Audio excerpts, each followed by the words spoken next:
to begin this evening by thanking His Excellency Dr. Manucher Ganji for joining us.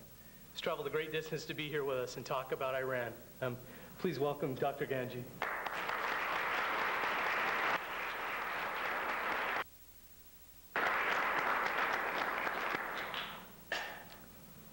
As the great human rights scholar Henry J. Steiner asked, has the human rights movement constructed a paper paradise for its advocates and bureaucrats that fails to touch the world's victims? I think that's a very relevant question for our topic this evening. Dr. Manucher Ganji has generously agreed to join us this evening to examine human rights in Iran. Dr. Ganji is founder and Secretary General of the Flag of Freedom Organization of Iran, a democratic opposition movement opposed to the cleric regime now ruling Iran. He is also founder and Secretary General of the Organization for Human Rights and Fundamental Freedoms for Iran, an organization that seeks the realization of the rights and freedoms of the Iranian people, the establishment of a pluralistic society, and parliamentary democracy in Iran. Dr. Ganji was the Minister of Education of Iran between the years of 1976 and 1979. He was the founder and director of the Tehran University Center for Graduate International Studies. He also served as the Dean of Law and Political Science at Tehran University and acted as advisor to the Prime Minister of Iran, Amir Abbas Hoveyda, from 1974 to 1976. Dr. Ganji was the United Nations Commission on Human Rights' first special rapporteur on the issue of apartheid in South Africa from 1967 to 1969. Between 1969 and 1973, he served as the United Nations Special Reporter for the conditions of economic, social, and cultural rights in UN member nations. Dr. Ganji was born in Tehran, Iran. He received his BA and MA in Political Science and International Relations degrees from the University of Kentucky. His doctorate degree in International Law, International Protection of Human Rights from the Graduate Institute of International Studies in Geneva, Switzerland. He also received his postdoctorate degree from Cambridge University. Dr. Ganji is here with us this evening to discuss his latest release by Praeger Publishing, titled Defying the Iranian Revolution from a Minister to the Shah to a Leader of Resistance. Our format this evening will be a brief address by Dr. Ganji, followed by an interactive question and answer session in which you'll get a chance to ask questions of Dr. Ganji. And you can really keep the questions pretty broad. We're really open to having a lively and exciting discussion this evening on the current situation in Iran. All that we ask is that we do practice mutual respect when we're addressing one another here. And we'll have a mic set up off to the side after Dr. Ganji has finished addressing everyone. And you're certainly welcome to just line up and come up to the microphone, and you'll be directed by Kim or Maria right here. And they will help you and give you a chance to ask your question. C-SPAN Book TV is here this evening. We'd like to welcome them, as well as TV Washington and National Public Radio. And will you please join me in giving a warm welcome to Dr. Ganji.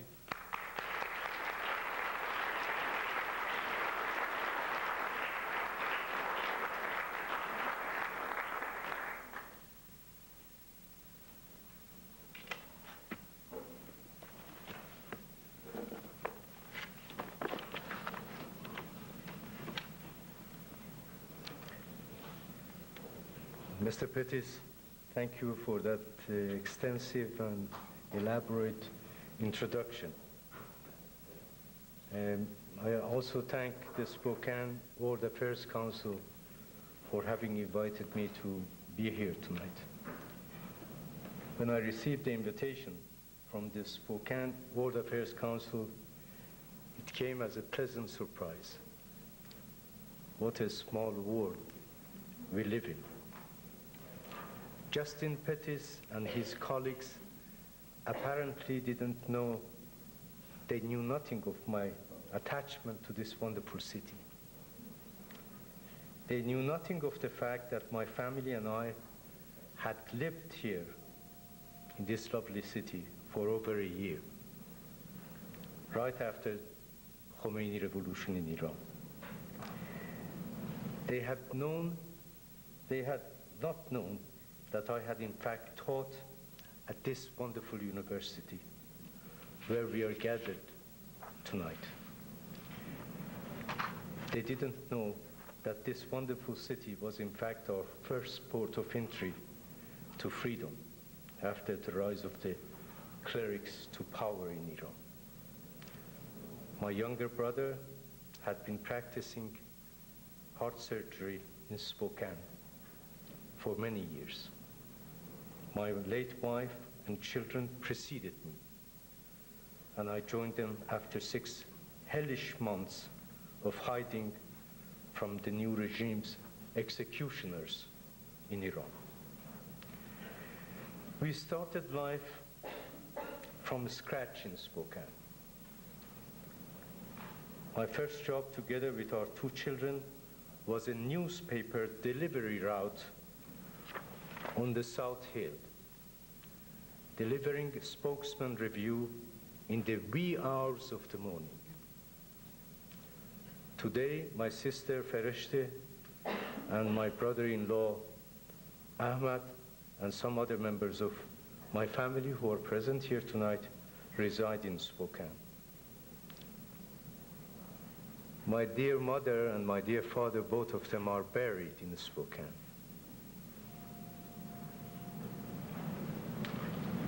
It's marvelous to be back in Spokane and amongst you at this wonderful university here tonight.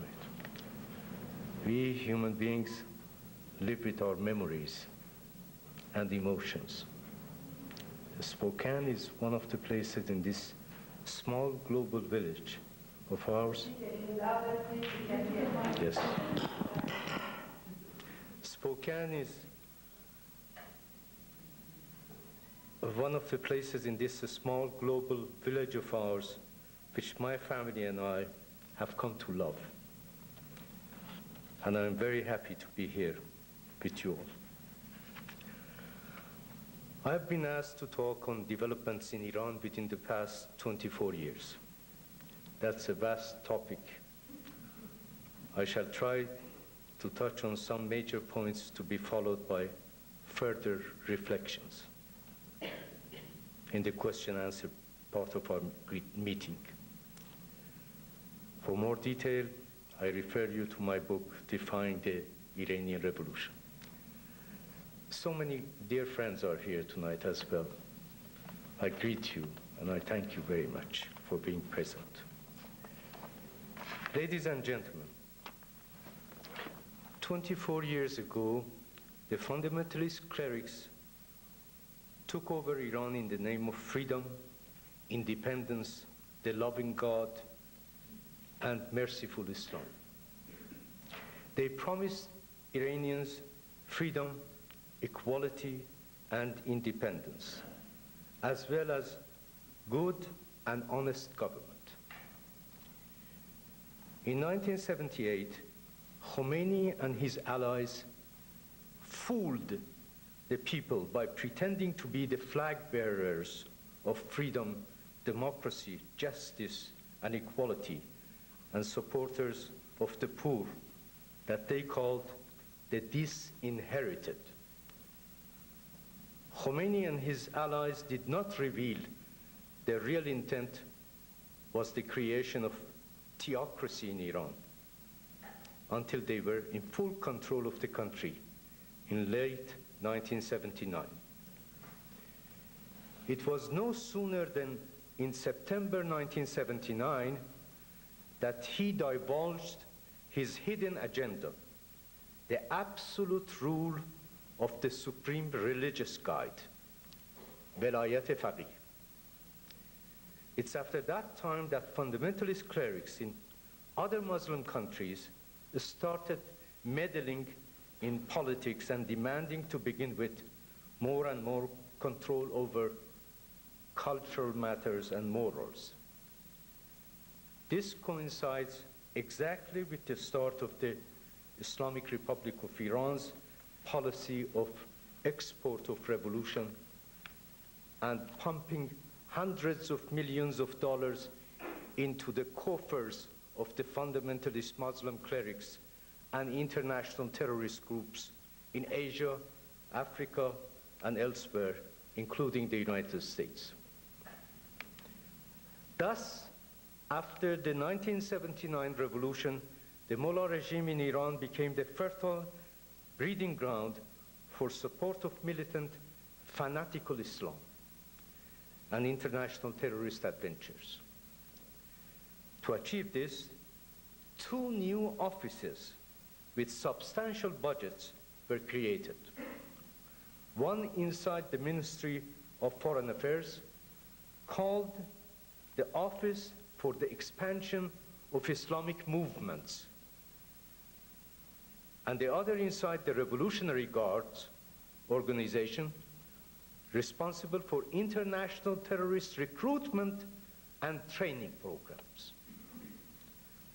Thus, the Tehran mullahs, as of 1979, late 1979, concocted and spread around the world a version of militant Islam that previously did not exist.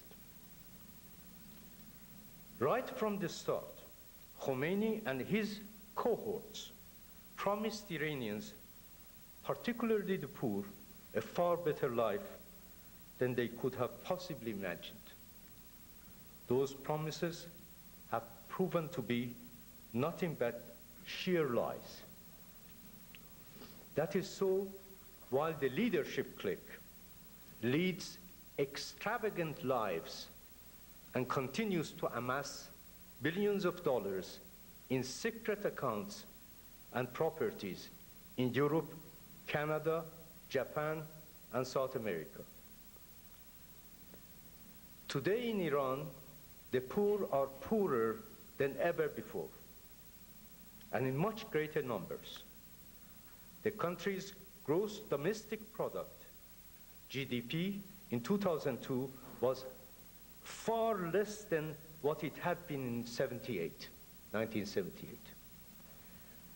Far less, that means, in fact, if you take into account the fact that the dollar has, the value of the dollar has decreased compared to what it was in 1978, that $1 of 1978 would be worth $2.50 today.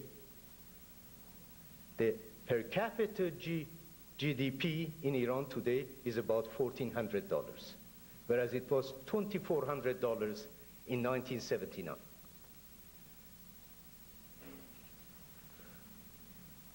Unemployment is over 30%. Iranian economy is in shambles. Corruption has become endemic, and particularly at the highest levels among the clerics, their associates and relatives. Let me give you an example. If you are trying to buy a car, the smallest car in Iran is called Paycom. The car costs something like $5,000. By the time you sign the papers and you pay and get out to take the car, you pay $6,800. And you wonder where the rest of the money goes. The paperwork they give you, the rest goes to the household of Imam, the household of the supreme religious leader.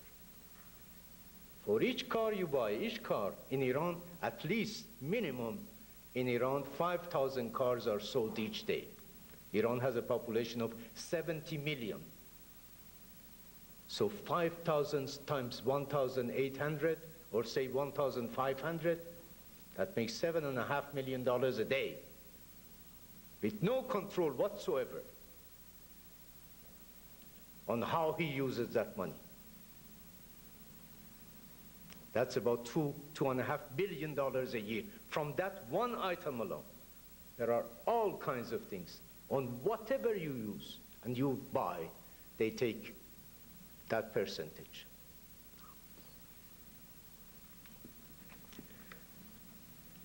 Today in Iran, the country's gross domestic product in 2002 was far less than it had been in 1978. 65% of Iranians live below the poverty line.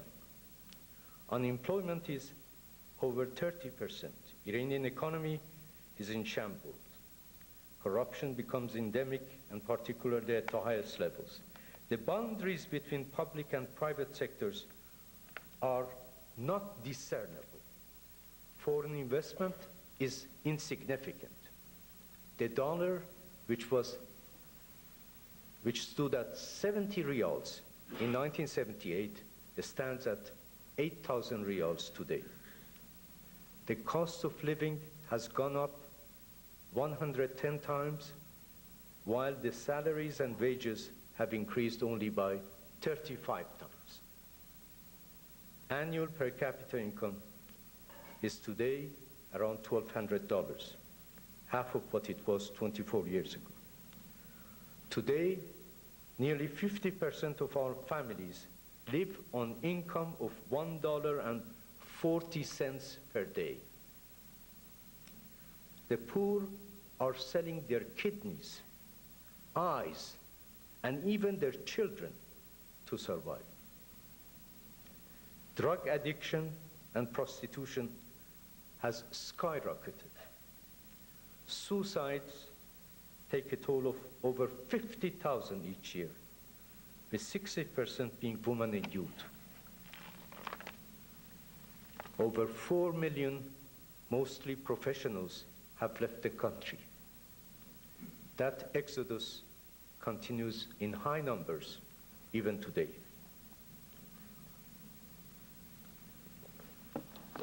Human rights and fundamental freedoms are being grossly violated.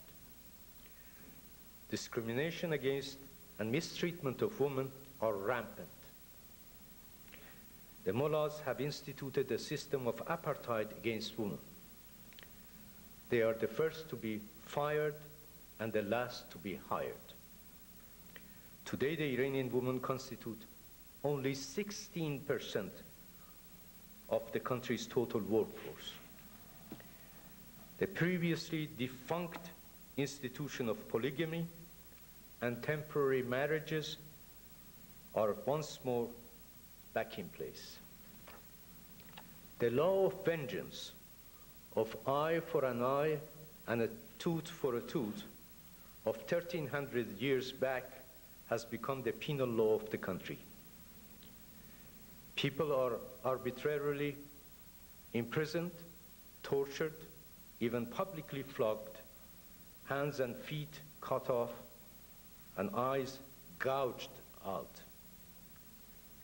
At least 500 women have been stoned to death, and over 120,000 people executed. The judicial system consists of clerical kangaroo courts with no semblance of due process. A cleric acts as the prosecutor, the judge, and the jury at the same time. Soon after the revolution, respect for human rights and fundamental freedoms, which had once been one of the main slogans of the revolutionaries, turned into a Khomeini concocted slogan, quote, of right to solidarity, unquote. The corresponding duty of this right has turned out to be, quote, the duty not to dissent, unquote, and the duty not to think independently. In the same vein, his successor, Supreme Leader Ali Khamenei, who is in control today, has divided the Iranian nation into two camps. Quote, those who are with us and those who are not with us, unquote. He has asked the members of the second group to come forth, get their passports, and leave the country. It's in fact after the 1979 Khomeini revolution in Iran that the world became aware of militant fundamentalist Islamism. During the past 24 years, the ruling mullahs have instituted a system of government based on the rights and prerogatives of ruling clerics over the rights and freedoms of the Iranian people. They have equated opposition to their system of government with apostasy. They have denounced the Universal Declaration of Human Rights and instead have promulgated law of vengeance and a set of individual duties based on the reading of Islamic law. In the Mullah Republic of Iran, all major decisions, be it political, economic, internal, or foreign, oil and gas related, military expenditure, purchase of development of weaponry, export of revolution, terrorism at home and abroad are taken in secret. Two persons who are invariably present at all those meetings are Ali Khamenei and Ali Akbar Hashemi Rafsanjani. People know nothing about the regime's foreign dealings and adventures abroad. Foreign borrowings, printing of paper money, aid and assistance given to terrorist groups like Hezbollah, Hamas, Islamic Jihad, Al-Qaeda, Jama'ah Islamiyah, and others. For the past 20 years, the Mullah regime has been branded by the United Nations, the US State Department, Human Rights Watch, and other reputable international non-governmental organizations such as Amnesty International as a gross and systematic violator of rights and freedoms of the Iranian people. In fact, ladies and gentlemen, the realities of life in Iran today are far more harrowing than most people can imagine from the outside. The ruling mullahs have been constantly lying to the Iranians and to the world. They have been arbitrarily arresting, imprisoning, mutilating, and executing men, women, journalists, writers, artists, and youth, all in the name of Islamic justice.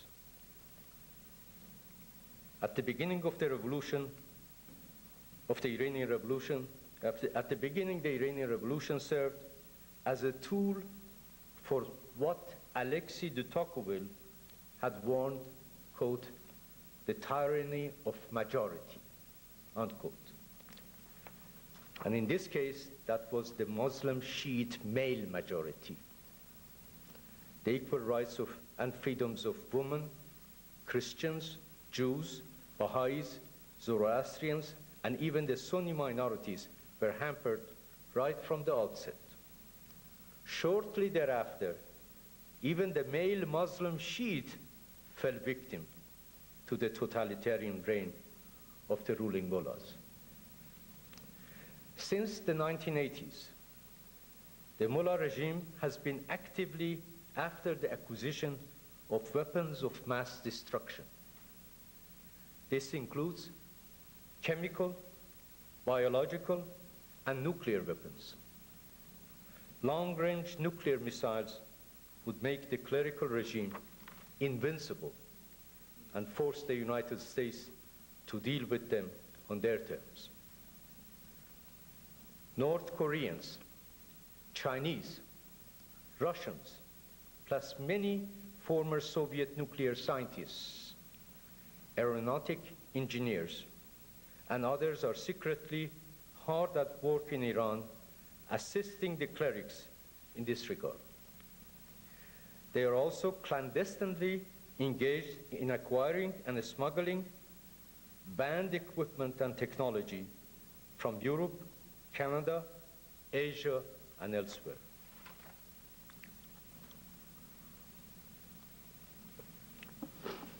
As Zbigniew Brzezinski, the former National Security Advisor, said recently, quote, the lesson of North Korea for the Third World dictators is to go nuclear as rapidly as possible and as secretly as possible, and then to act crazy, unquote, so as to deter the United States. The lesson learned in North Korea is that regarding other rogue regimes, the United States must act stubbornly and early enough when its options are wide open. Today, those regimes certainly include the mullah regime in Iran. who is aiming to add nuclear missiles to an arsenal well stocked. We must bear in mind that the longer the Ayatollahs remain in power in Iran, the more narrow and limited those options will become. Since the time of the US Embassy hostage crisis of 1979-81, Tehran ruling mullahs have engaged in spreading hatred of America at home and abroad. They have blended that hate-mongering effort into their export of radical, fanatical Islam. As already stated, as of late 1979, the Islamic Republic has supported international terrorism, hostage-taking, subversion of the Arab-Israeli peace process, the assassination of political opponents at home and abroad, the promotion of radical, fanatical Islam, and its brand of revolution throughout the Muslim world. Their eventual aim has been to bring down Western-oriented regimes in Muslim countries and to replace them with radical, fundamentalist, anti-American regimes. They have been funding radical, fanatical clerics and radical Islamic fundamentalist groups in different countries of Asia, Africa, Europe, South America, Canada, and the United States. They have unsuccessfully plotted the overthrow of the governments of Bahrain, Kuwait, Algeria, Saudi Arabia, Tunisia, Turkey, and Egypt. For over 22 years, the clerical regime in Iran has been the chief state sponsor of terrorism. It has set up terrorist training camps in northern Tehran, in Qom, and in other parts of Iran, in Bekaa Valley, Lebanon, and in Khartoum, Sudan. It has trained thousands of terrorists from Egypt, Saudi Arabia, Lebanon, Yemen, Palestine, Afghanistan, Algeria, Pakistan, Indonesia, Sudan, and other Muslim countries. It has also provided them with money, safe haven, and logistical support.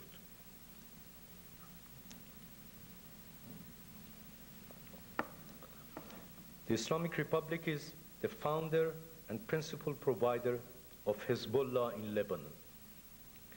It funds, supports, and collaborates with many other terrorist organizations worldwide.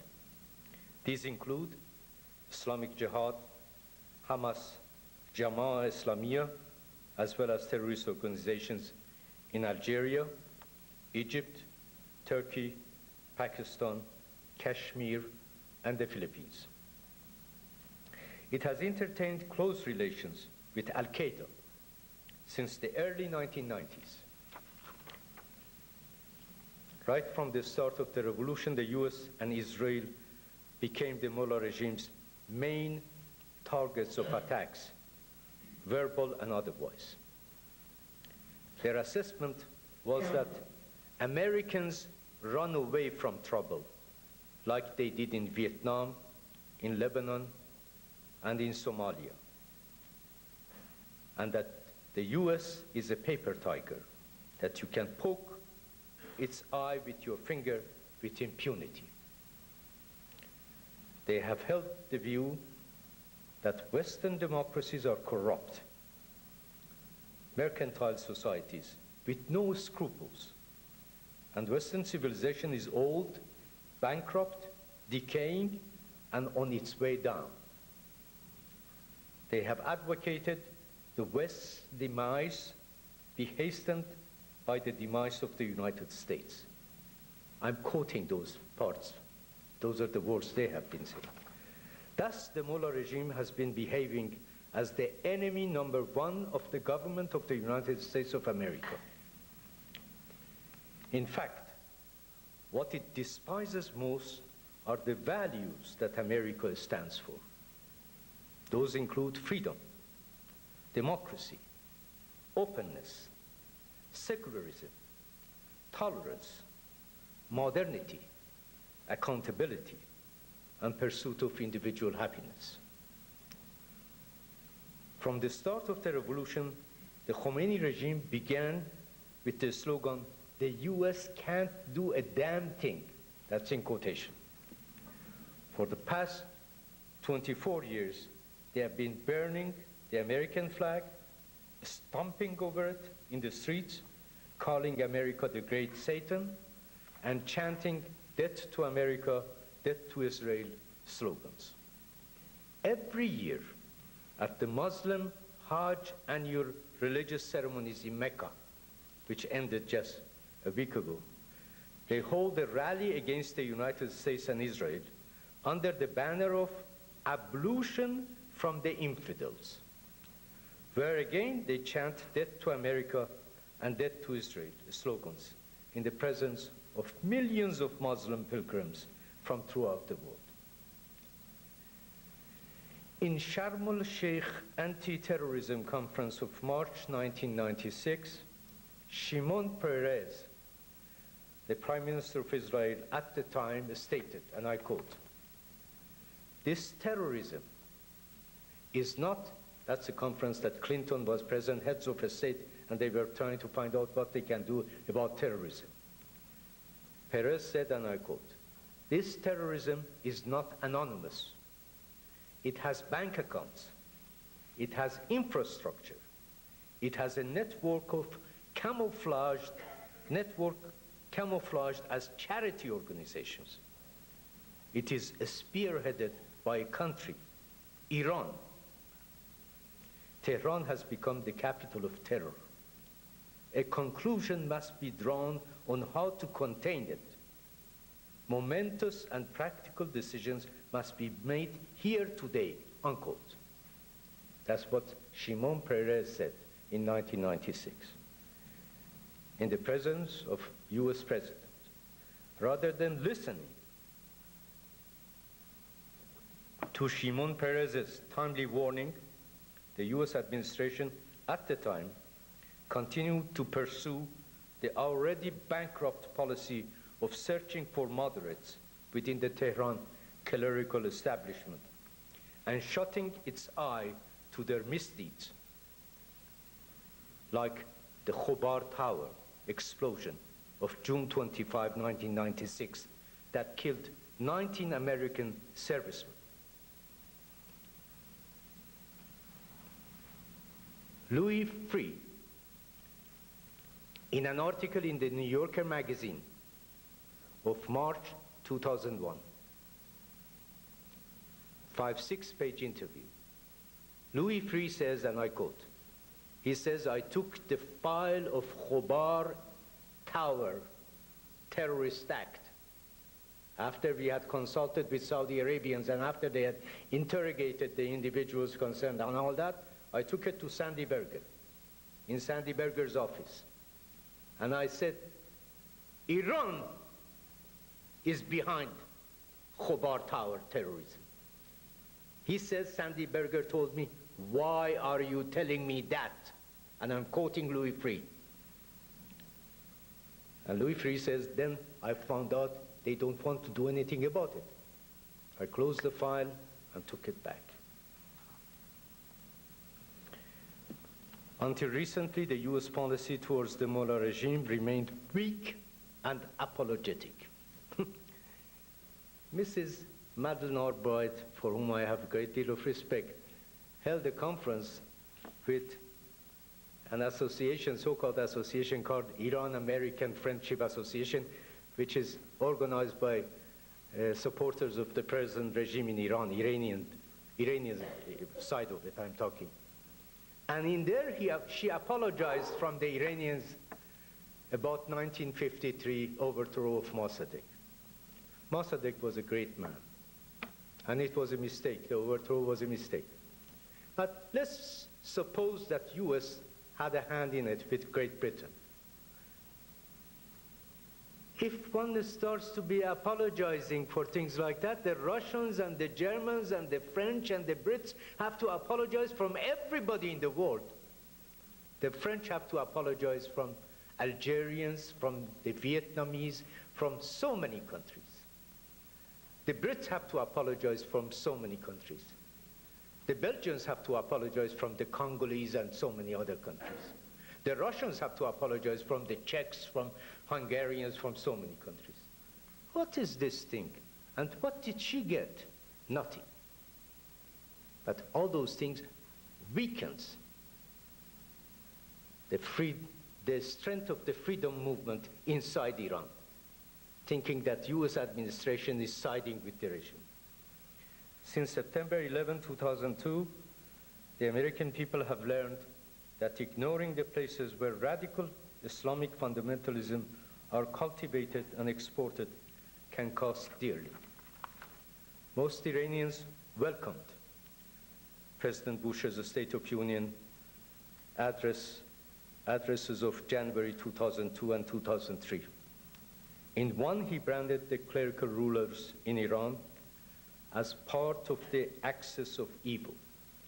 And in the other, while stating that the regime in Iran, quote, represses its people, pursues weapons of mass destruction, and supports terror, unquote, and recognizing that Iranian citizens are today risking intimidation and death as they struggle for, quote, human rights and democracy, unquote, he concluded by saying that, quote, the United States supports the Iranians' aspirations to live in freedom, unquote.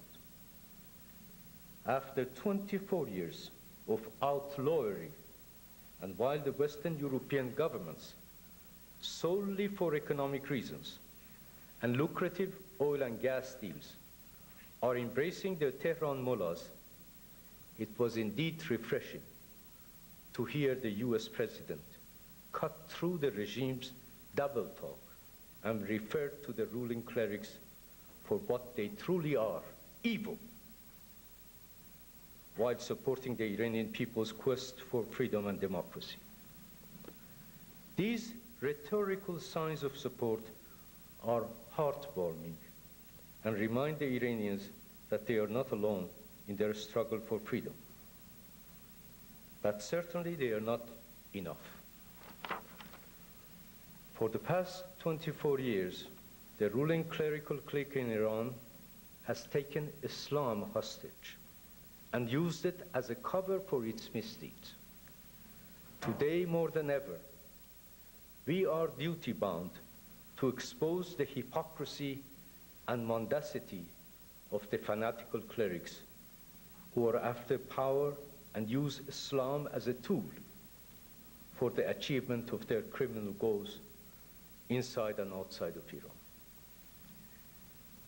The Tehran clerics have biological and chemical weapons.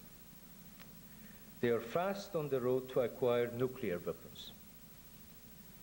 The most effective way to stop this course and eventual clerical access to nuclear blackmail is for the United States to promulgate and carry out a proactive policy of helping and supporting the Iranian people in their quest for freedom of Iran.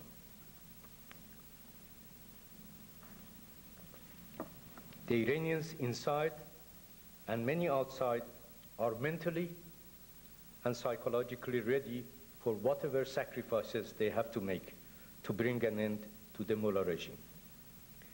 As a person who has and will continue to devote his life to resisting this terrorist regime, I can assure you that the Iranian people will eventually succeed and free their country. It will be done sooner, with less human suffering for Iran and the world, if the United States were to institute and carry out a proper policy of support for the triumph of democracy in Iran. Today, Americans have a better understanding of the need for the United States to have true and dependable friends in the Middle East. By all accounts, today the United States is nowhere as popular as it is with the Iranian people. More than 70% of those recently surveyed in Iran openly expressed their affinity towards the United States.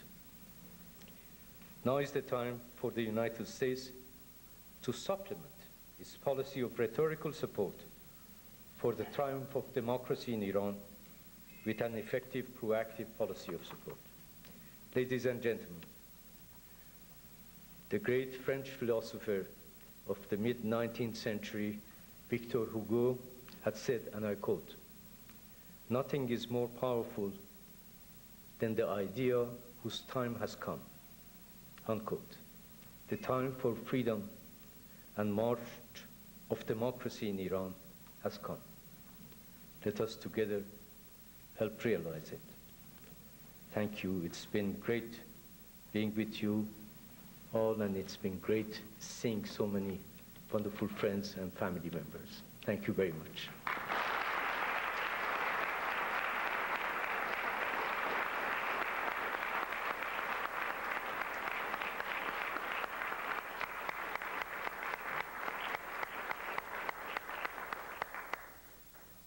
Thank you very much, Dr. Ganji. We're now going to open up to questions from our audience. If you'd like to ask a question, we have a stick microphone here on the side. We just ask that you line up around the outside here, just 2 or 3 at a time. And we'll have some of our volunteers assist you up to the microphone. Feel free to ask your question, and Dr. Ganji will be here to respond to your questions.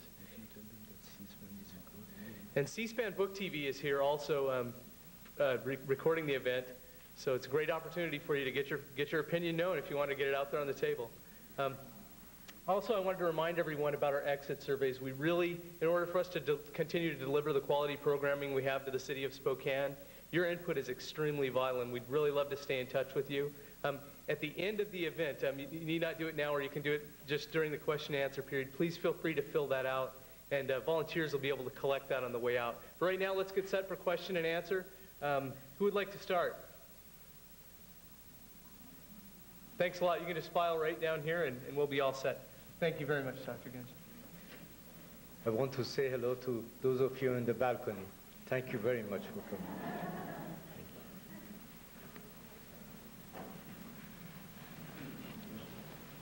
Hello, thanks for coming. I have a couple brief questions. My first is, what do you consider to be proper U.S. policy towards Iran?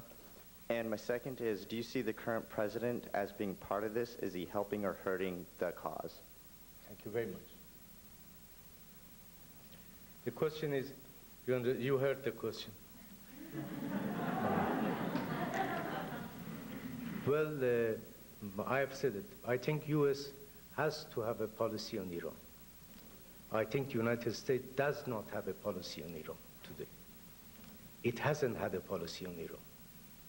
And it's high time U.S. had a policy on Iran. A policy of support for the march of democracy and freedom in Iran. Democracy, freedom, pluralism, separation of church and state, respect for human rights, separation of powers of executive, legislative, judiciary, free press, accountability. I long for getting the support of Iranians to become an ombudsman of Iran, to see those things are being carried out. That's my desire for future. And the leaders who are going to be running Iran will come out of the Iranian prisons. Young men and women who are struggling to free their country, inside and out. I think I answered your question. What about the president? Bush? Oh, I'm sorry. Khatami, is that how you pronounce it? Beg your pardon? The president of Iran. I know that his power is limited, and I misunderstood. Like, yeah, I was wondering if like he's really trying for the cause or if he's just kind of Thank you. doing it in vain. Thank you very much. Very good question. For 24 years, these clerics have been playing a game with the Western countries. They have been putting up someone and presenting him as moderate all the time. Right after the revolution, a prime minister called Bazargan, he was supposed to be the moderate. Everybody placed his hopes or her hopes on Bazargan. They kicked him out. Then came Mr. Rajai, short while he was assassinated. Explosion. Then came Mr. Rafsanjani. Ali Akbar Rafsanjani. The Western countries placed all their eggs in the basket of Mr. Rafsanjani as the moderate, that he's going to liberate Iran. He came to New York. 600-700 Iranians even attended a meeting in New York in the hope that that man was going to deliver.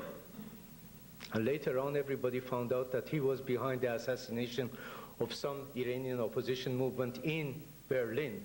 There was a court, German court judgment, naming Mr. Rafsanjani, Mr. Khamenei, and the rest of it. Then there was a Berlin court judgment against the regime. Open judgment. The trial was called Mykonos trial. All the European countries were forced to pull out their ambassadors from Tehran. At that time, the regime wanted to save itself. So it was looking for a new face. The new face is Mr. Khatami. Mr. Khatami is a distant relative of Khomeini through his brother. Mr. Khatami, right after the revolution, became member of parliament. He attended inter-parliamentary unions as head of the Iranian delegation. Then he became Minister of Culture. For 9 years, he was in charge of Ministry of Culture, where they censure books and newspapers. All the book burnings of the early days of revolution were carried out when Mr. Khatami was Minister of Culture. Then out of disagreement or something, he was placed as head of the National Library. A good position. He wrote books, like I've been writing books. Sat there. Then, after the Mykonos judgment, they had to present a new face. So, Mr. Khatami. You know, in Iran, without the wishes of the Supreme Religious Guide, nobody can occupy any position of power. People vote for the candidates that the regime presents to them. And the Supreme Religious Guide has the right to vet the candidates. You all can become candidates. But he will take four out of you and present you to the public. That's election. Is that election? What kind of election is that? Anybody is free to present his name and become candidate. That's the rule. And the list goes to a body called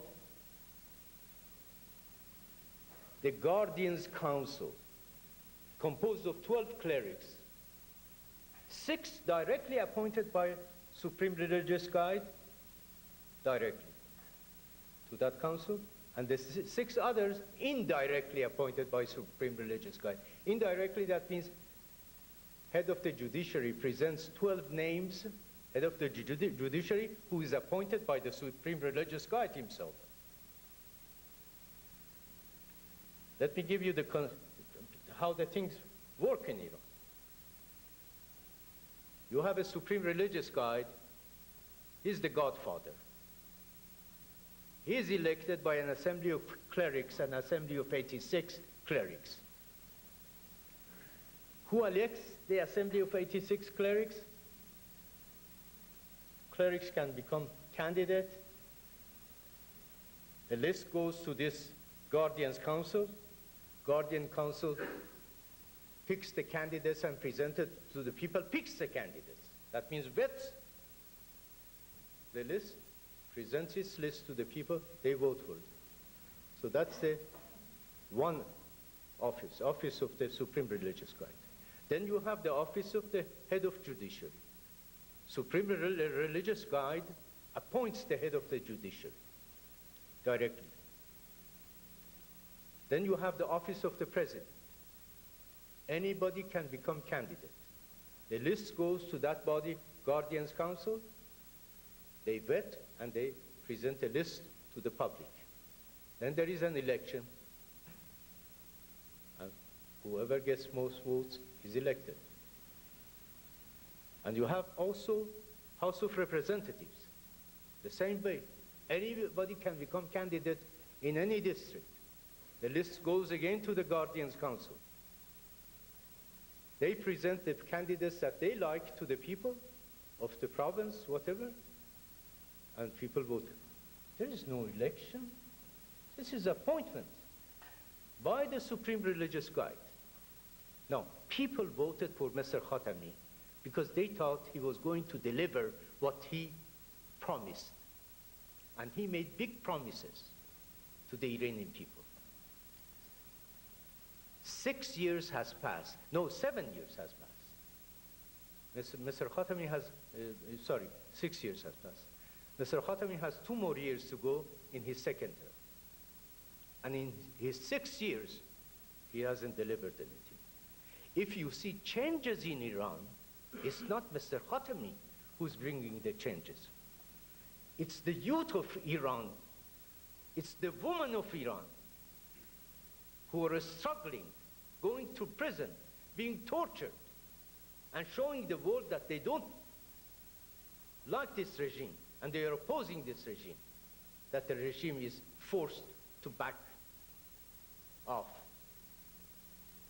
It's not anything else.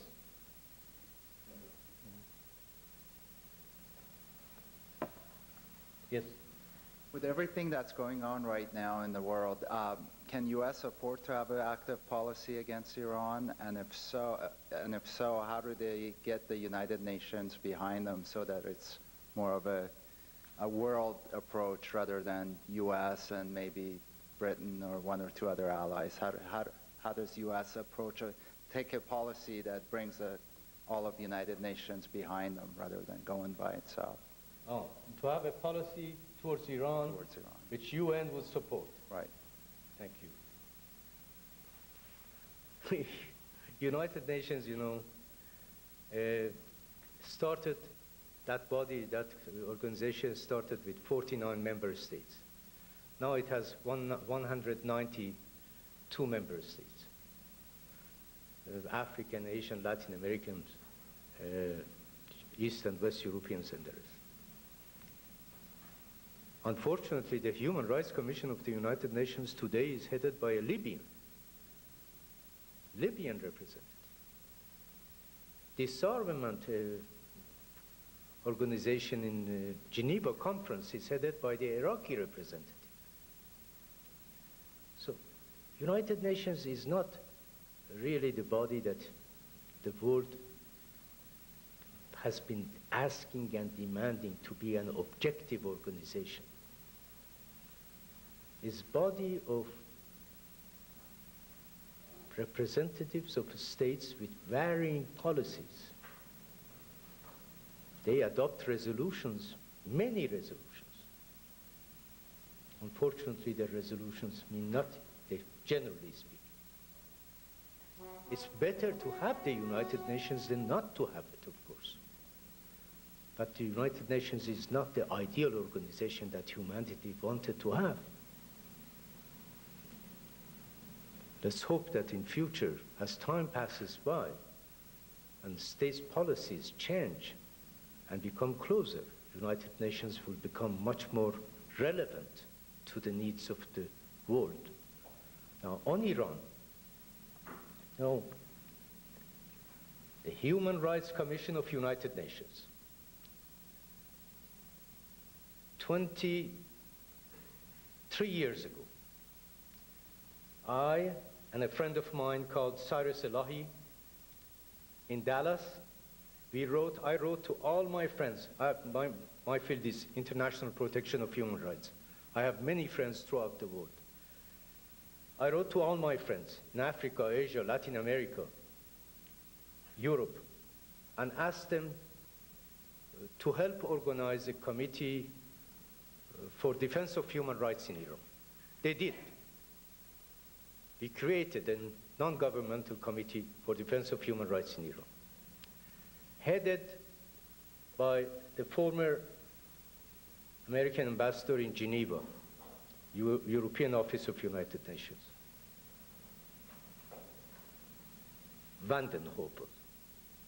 William Vanden Heuvel. They were instrumental in putting on the agenda of the Commission on Human Rights the item of violations of human rights in Iran. They were instrumental in going to the State Department and pressing on the American government, and violations of human rights in Iran was placed on the agenda of the United Nations. For over 22 years, for over 19 years, 22 years, the item was on the agenda, and for 19 years, UN had a special rapporteur examining condition of human rights in Iran every year and reporting back to the United Nations. And they did a wonderful job. Last year, that Commission of Human Rights removed Iran from the list of violators of human rights of the Commission. And last year was the only year that US was not represented on the Commission on Human Rights. The only year during the 58 years life of the United Nations, 58 years life of the United Nations. So, although your suggestion is a very good suggestion, but I don't think if you want to have United Nations help us, you will not get anywhere. I want the United States to help the freedom movement in Iran. And you all have to have, because I know you are Iranian and you want to help, you all have to support. And you have to get in touch with your representatives and with people you know and ask them to have a policy of support for freedom movement in Iran. Thank you. Good evening. My name is Edwin Aralisa. I'm a third-year law student here at Gonzaga, and it's been a pleasure listening to you. What I noticed something about your lecture was what you didn't talk about, and that is the United States policy, the United States embargo on Iran, which in my opinion does not help the people of Iran, but is propping up a regime which continues to oppress the people of Iran. And for example, when you mentioned the GMP as being lower now than it used to be in 1978, I don't think it's a coincidence that the United States, through its own unilateral acts, has imposed this embargo, which affects those people in Iran just as much as the regime itself affects the people of Iran. So I guess my question is, how much do you think the United States' current policy, this embargo, can attribute to the problems that the Iranian people do face today? Thank you very much again for your lecture. Thank you. Well, I must tell you, when they were adopting that policy of sanctions against Iran, Senator D'Amato had asked me to testify before his committee. And I was in Europe and I couldn't be in the States, but I testified by writing my opinion, and it is in congressional records. By going to congressional records, you can see my opinion. I was in favor of sanctions against Iran, against the regime.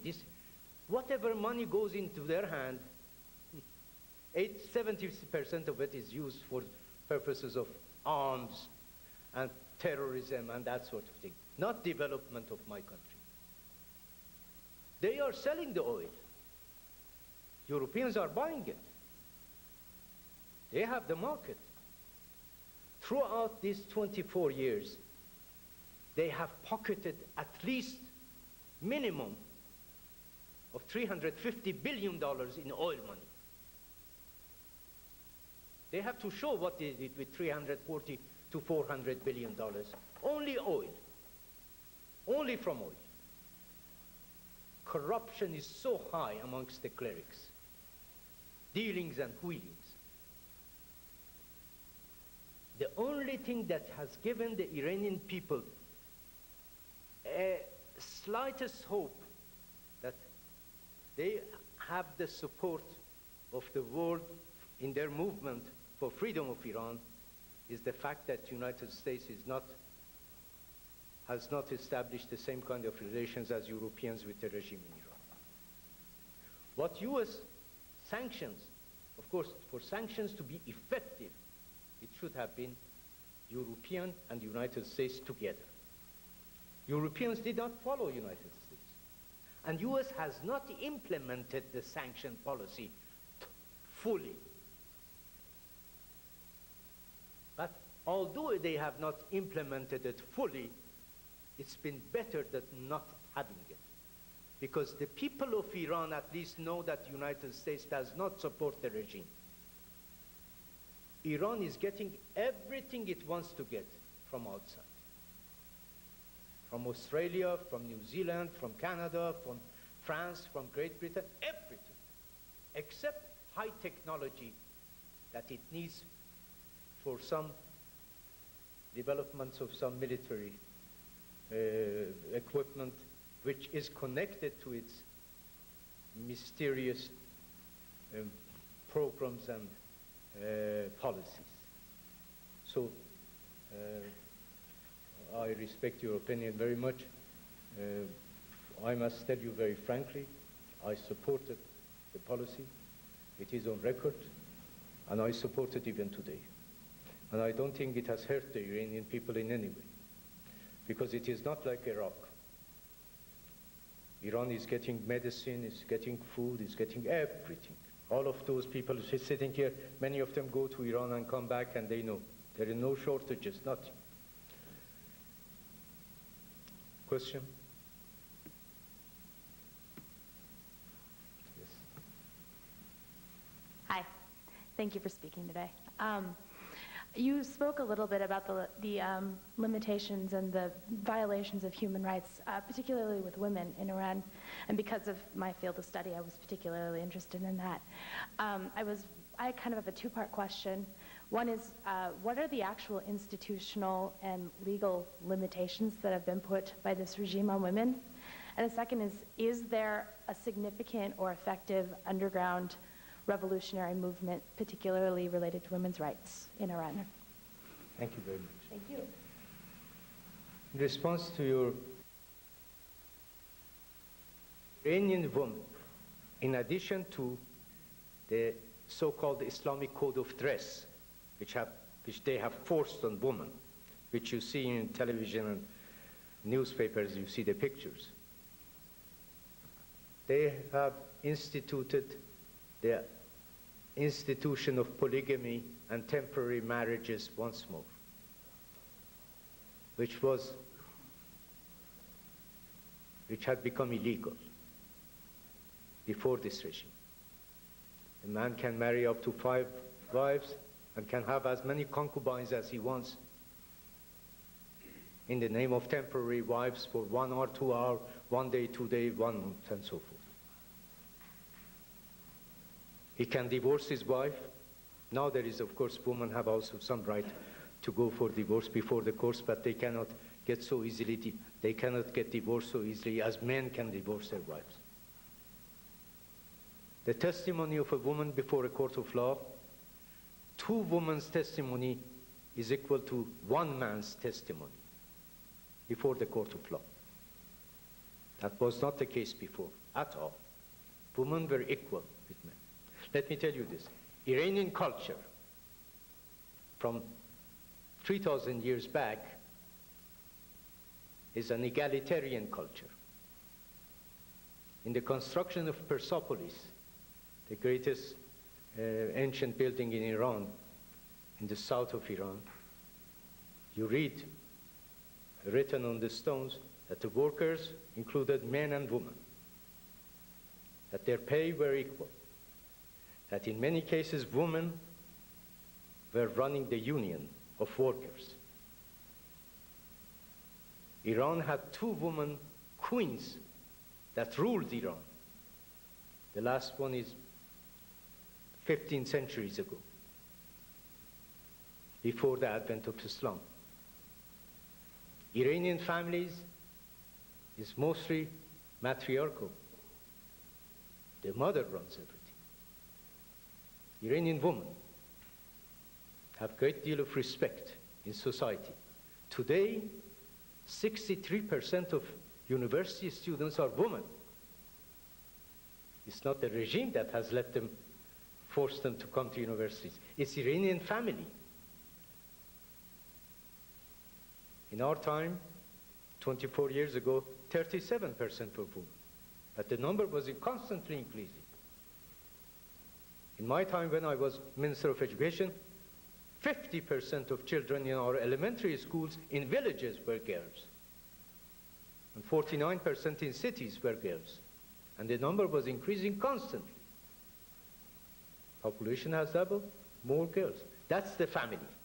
Now, to come to the other side. Men, polygamy, temporary marriages, all that. Women, stoned to death. 500 women stoned to death. Why?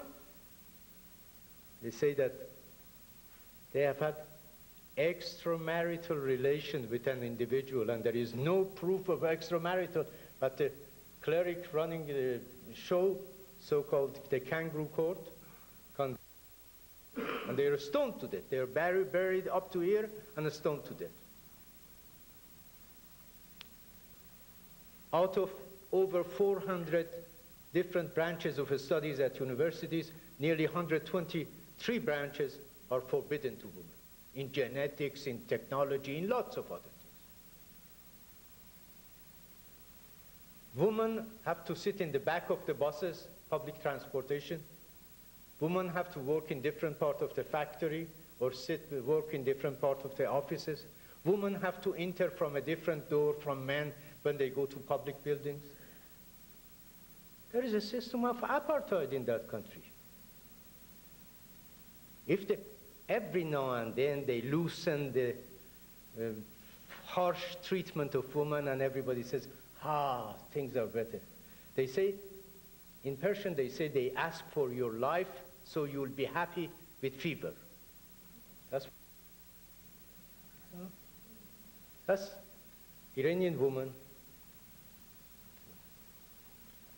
There is no country in the region where women have had such a stature historically. Women cannot become a judge in Iran. Because I told you, they say that woman's brain is not equal to man's brain. It takes 2 women to be equal to a man. Woman is not capable of becoming a judge. Women cannot become a minister. They don't have a minister. They have a vice president sitting there, but no minister. Woman cannot become president. Woman cannot become the supreme guide. Woman cannot become a preacher. Why not? In 21st century. So there are all kinds of restrictions on the life of women. Did I answer your question? Yes. Thank you. Thank you for speaking. With a regime that's so well funded and so well entrenched, what would the mechanics of a proactive U.S. policy be in order to create real change in Iran? All right. Proactive U.S. policy, exactly what U.S. did in South Africa, exactly what U.S. did in Poland, in Czechoslovakia, in the rest of the Eastern European countries. They know what they did.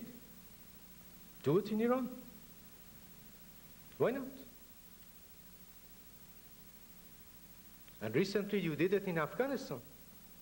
I'm not talking about attacking Iran, no. No. Besides attack, they did quite a lot of other things.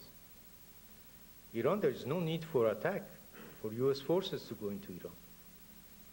Iranians will take care of it.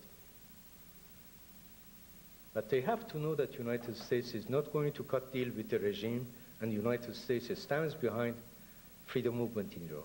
Because the Europeans have taken a side. They have decided to support the regime. Verbally, they say that they are supporting the regime and they are putting pressure on the regime to change. That will take another 50 years. I won't be alive to see it. And many people won't be alive to see it. Did I answer? Thank you very much. Yes, please. Thank you for answering our questions. My question is a little bit similar to his, but you mentioned in your talk that most of the Iranian people supported the message of Bush's State of the Union address. And yet, you also mentioned the tyranny of the majority, and if you believe, like the media here in the United States, the majority here do not want war, not war in Iran, not war in Iraq, not war of any kind. So I know you've talked about sanctions and some other methods, but what kinds of interventions do you recommend that aren't violent to help, you know, create a peace or create a free people? Thank you. Thank you. Well, in today's world, non-violent movement has so many facets. The most important is media. With satellite dishes, you can send wonderful TV programs into Iran. Iranians have some satellite dishes in Los Angeles, but it's individuals who don't have money, cannot afford it, they're running a program, they're contradicting each other. There must be a voice of freedom with a plan of action that talks to the people. Radio program, effective radio. US has the power to have shortwave radio. They have it right now. They have radio tomorrow in Iran, which is good. They changed recently a radio station which wasn't all that effective in Europe and changed it to Radio Tomorrow, which I understand is doing a better job. Fine. That sort of thing. Then, individuals who come out and want to get in touch and want to have opening, they should be available to bring them in. Individuals come to Turkey, go to Pakistan, and there is no one to help them. Assistance, all kind of, there are vast number of things that I can tell you on non-violent movement. There is no need for American soldiers in any way. But US can do so much. Iran is the most important country of the region. Iraq is a country of 23 million. It's 1/3 or 1/4 the size of Iran. It has only 20-30 miles border with the Persian Gulf. Iran has over 1,000 miles border with the Persian Gulf. It has 70 million people. It's located between Persian Gulf and the Central Asian countries who are oil rich. It can be the best route for the oil of the Central Asian countries. Iran is the country that should be looked at for the stability of the region and to be an ally in freedom. And my hope is if Iraq becomes free, the trickle effect on Iran would be that Iran will become free.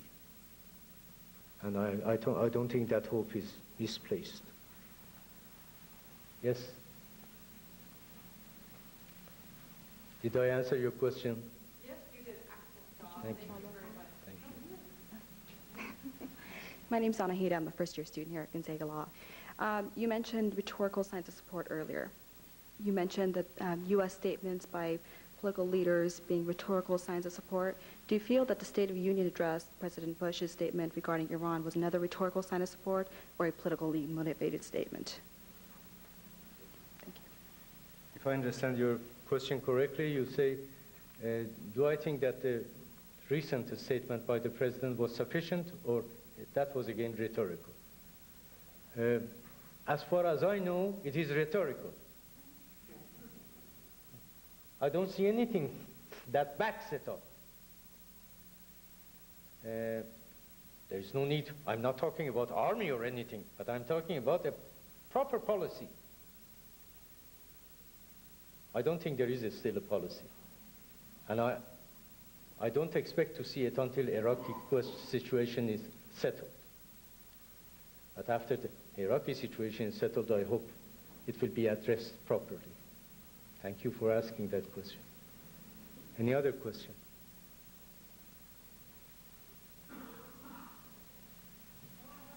Yes, please. Well, you mentioned that you have knowledge of biological, chemical, and nuclear weapons that are either present or will be produced in the future. And that obviously poses a worldwide threat to each and every one of us. Yes. And I'm just wondering how active a stance you think we should take against not only Iran or Iraq or any country that has those types of weapons that might turn them on any country in the world. So I just was wondering about your thoughts on that. Thank you. Thank you. Well, biological, chemical, I think Iran must, the regime, not talking, we are talking about the clerical regime, not the country of Iran, not the people of Iran.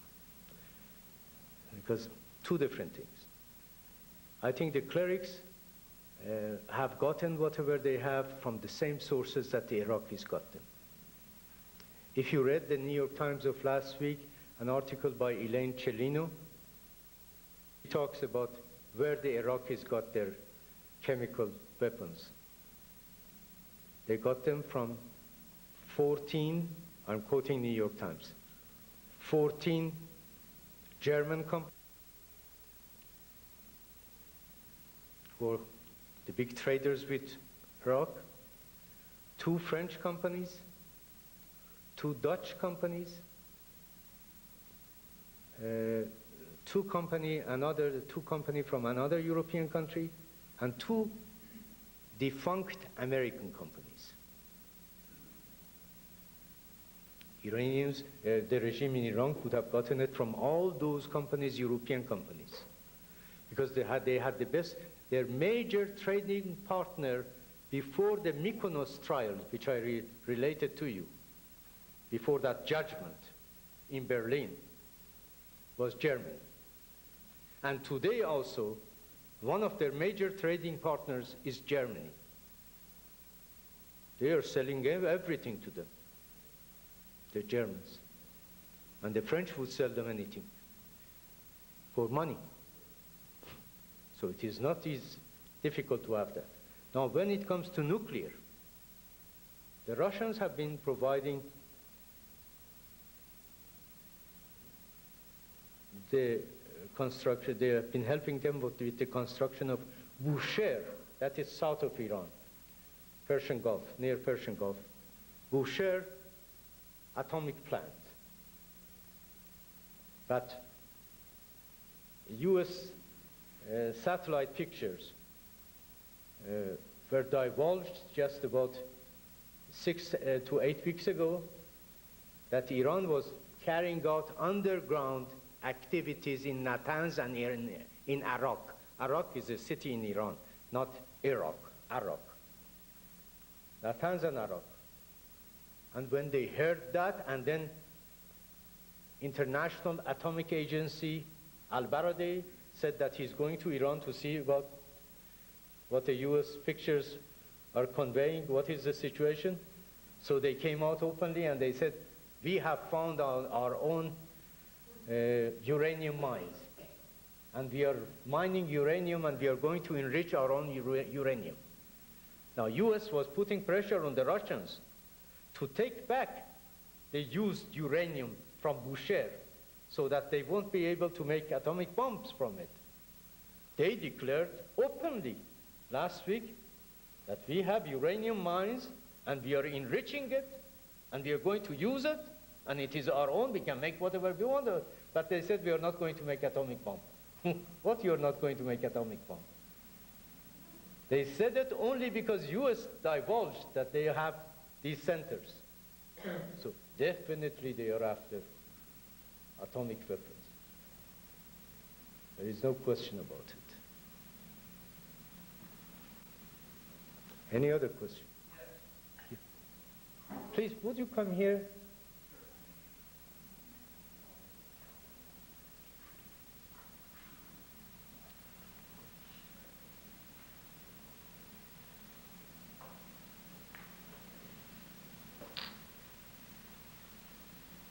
Thank you very much.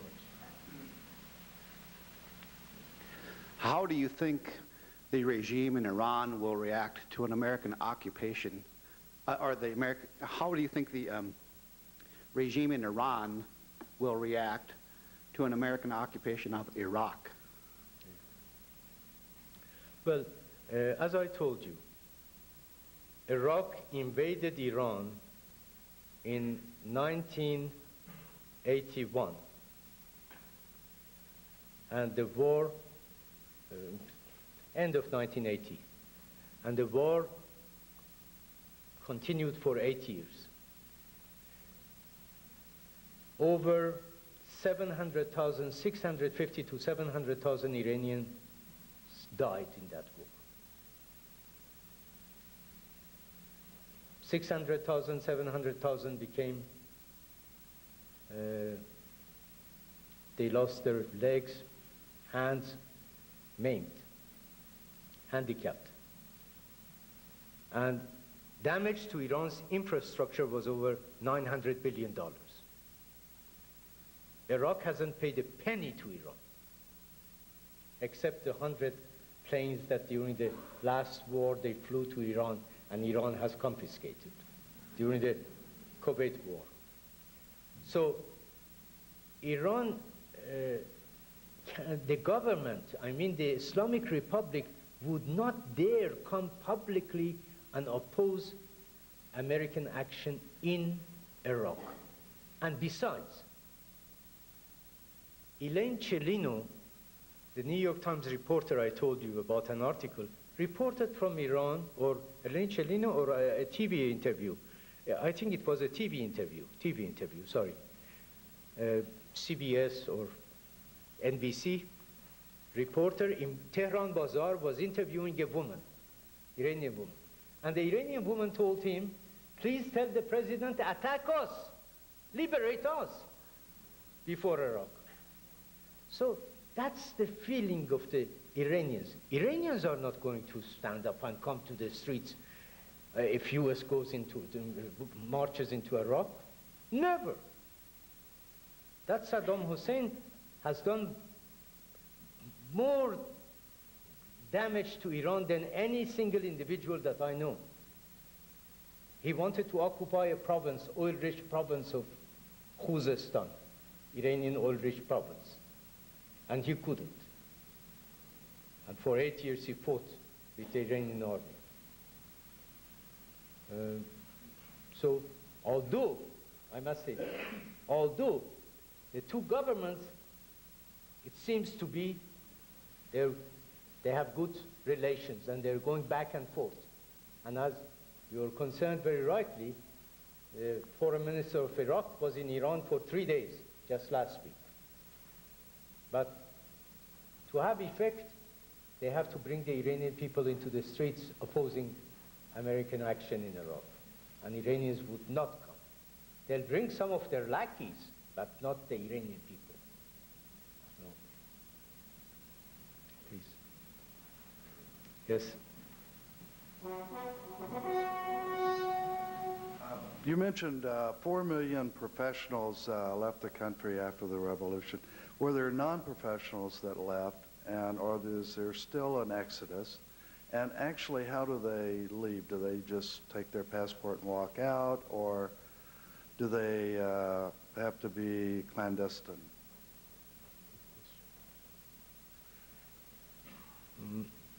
As I said, The Iranian diaspora outside today is something like between 4 to 4.5 million. By some accounts, 1.7 to 2 million are in the United States. That exodus started right after the revolution, and it has been continuing. And it is even continuing today. In 2001, the Minister of Science and Higher Education of the regime declared that 220,000 young educated Iranians had left the country in that year, in 2001. They are leaving because they can't get jobs, because the pay is not good, because life is not what they expect to have. So brains of the country are leaving Iran, many. And it's one way to vote. They are voting with their feet, walking out. How do they go out? They let them go out. They give them passport and let them go out. They think the more they go out, the less problem they will have with the youth. So they are happy that they are leaving. They don't care they are losing the brains. Brain drain, they don't understand what is brain drain. If they knew how important human mind and brain was to the development of the country, they wouldn't treat 50% of population, which are women, the way they are treating them. 50% who is so anxious to go to university. 63% of the students are girls. They should employ them. They are without jobs, without hope for future. Yes. My name is Michael Whitney. I'm with the Gonzaga Bulletin student newspaper. Earlier in your speech, you said that there are people, the Iranian government considers that there are people who are with Iran and people who are without, or who are not with Iran. And what I'd like to ask is, with the people who, even though they are asked to leave, the people who do not leave and still criticize in Iran, inside of Iran, does the Iranian government use force or any other means to deal with them? Yes. Thank you. Yes. The statement was made by the Supreme Religious Guide. He said, in Persian, he said, Khodiha va ghayr khodiha. That means those who are with us and those who are not with us. Then he said, those who are not with us, come forth, get your passport, leave the country.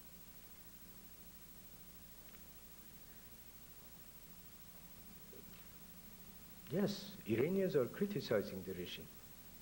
That's what the guy said. The country belongs to them. They're not going to listen to him to get out. They're going to stick it out and make them get out. So they are struggling to get rid of them. They are going to prison, yes. They are tolerating torture, yes. Constantly. The youth and women of Iran. More than anybody. All these years. They are pride of Iranian nation. And that fight will continue. They don't. The ones that we are talking who are leaving, they are not listening to that man. They are going in search of jobs. Nobody listens to them. There is a total division between them and the people. They say one thing, people do the reverse. That's why the economy is not working. That's why the country is not moving forward. Yes, please. Yes, thank you very much. This will be our last question for the evening. It is exactly related to the first gentleman. There are some writers in Iran, like example is Abdullah Nouri, for example. They are so popular. I went to Iran recently, and Their books have been published like over 30 times, editions. And they believe that the reform should come from inside. That's what they say, Second Khordad. And they are very popular in Iran. And the books show that they are very popular. My question is, are they hurting the opposition freedom from outside of Iran, or actually it helps Iranians to open their mind from inside the country? The question the lady is posing, there are certain people who have been in high positions previously with the regime, who are now opposing the regime, and placed in prison, and who have written books or writing books against the regime. And they want to change, but they want to change from within the regime. They want to keep the regime and reform it.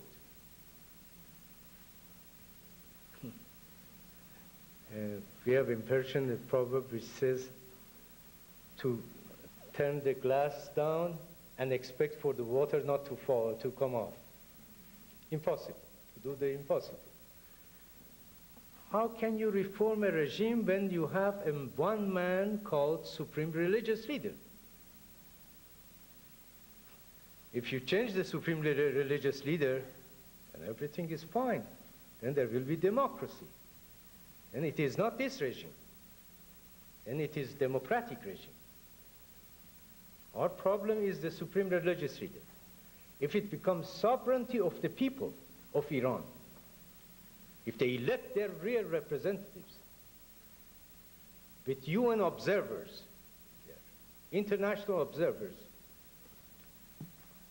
I will clap for them, and everybody will do that. We don't want anything else. All we need is internationally supervised elections in Iran. Open, free. Candidates to put up their candidacy, present themselves to the people. Use radio, television, newspapers to make their platform known to the people and for the people to vote. That's what we want. If that's what they want, then we are talking exactly the same thing. We are not talking about different things. But if they want to keep their Supreme Religious Guide, no. Then we are talking two different things. But generally, they want to keep the Supreme Religious Guide. They want to play the role of safety valve. Yes. Any other? You said it is the last question? Thank you very much for coming. Many thanks.